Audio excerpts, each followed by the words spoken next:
L'une des spécificités de la revue annuelle 2015, c'est l'accent mis sur l'exécution des programmes et projets communautaires à la lumière des instructions de la dernière conférence des chefs d'État et de gouvernement de l'Union.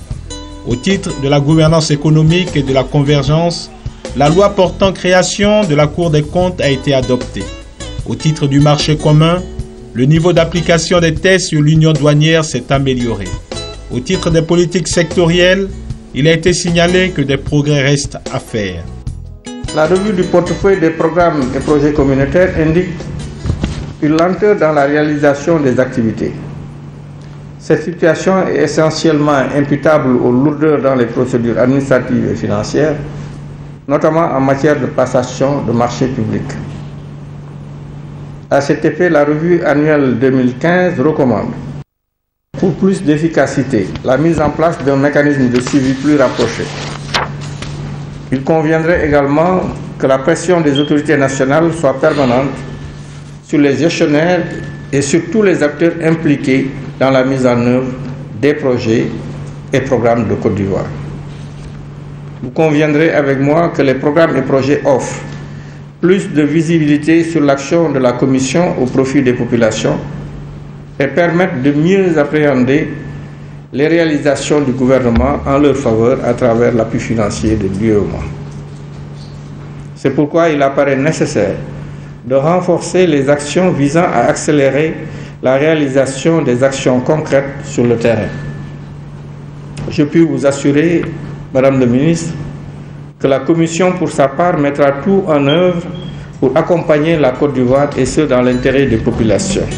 Pour la ministre ivoirienne auprès du Premier ministre chargé de l'économie et des finances, cette deuxième revue se présente à la fois comme un défi et une opportunité. Le défi a trait au fait de savoir si nous avons pu maintenir notre honorable rang de la revue de 2014, tandis que l'opportunité nous est offerte de partager avec les experts de la commission de l'UEMOA les difficultés relatives à la transposition et l'application effective de certains textes communautaires. Cette deuxième revue comporte une innovation de taille, celle de l'évaluation de la mise en œuvre effective des projets financés par la commission de l'UEMOA en Côte d'Ivoire. Cette évaluation vise à permettre d'apprécier le niveau de réalisation des différents projets et d'en identifier toutes les contraintes qui entravent leur bonne exécution. Je voudrais déjà me réjouir des résultats des travaux du comité technique de la revue, dont les conclusions sont contenues dans le mémorandum soumis à notre appréciation, et féliciter les membres de ce comité pour la qualité de leurs travaux. Je voulais profiter du micro pour remercier et féliciter le président de la commission. Comme vous le savez, c'est la deuxième édition de l'exercice. La première édition de la revue des programmes, projets de la commission a eu lieu en 2014. Elle a permis à chacun des États membres, notamment à la Côte d'Ivoire, de voir les progrès dans la transposition, mais également dans l'application à la fois des textes que des projets et programmes. Ce faisant, chacun de nos départements ministériels s'est mis au travail. Et là, au moment où nous faisons la deuxième revue, nous constatons un bond très important dans l'application des mesures. Je pense que c'était l'objectif. Je pense que le président et toute son équipe se sont mis justement pour faire de cet exercice une réussite. Je retiens que la Côte d'Ivoire a fait beaucoup d'efforts. On a fait beaucoup d'efforts sur les mesures sur lesquelles nous pouvions évoluer. Ça a permis aussi à nos équipes de voir les mesures pour lesquelles nous anticipons des difficultés d'application. C'est des champs de discussion et de négociation avec la Commission et éventuellement avec le Conseil des ministres de l'Union pour voir comment est-ce que ces mesures-là, nous pouvons à la fois les reformuler pour leur donner le caractère applicable. On a mis 20 ans d'un développement solidaire. 8 pays, un même destin. Cela signifie quoi? Cela signifie que notre organisation est basée sur le principe de la solidarité.